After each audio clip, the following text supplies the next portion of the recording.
நான் சினிமாவில் தானே பார்த்துருக்கேன். அதை குடிச்சா என்ன ஆகும்? Let's open the gate. ஃபிசிக்கலாக மென்டலாக வந்து ரொம்ப அஃபெக்ட் ஆகும். உடம்பு அடிக்க நீ கொடுக்குற ஒரு வேலை தான் இது.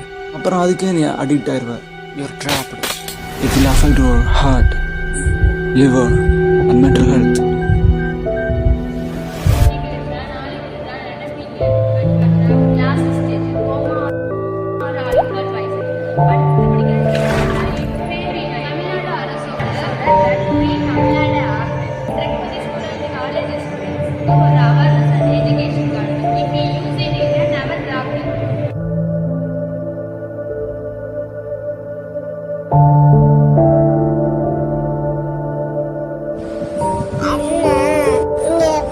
குடிப்பீங்களா?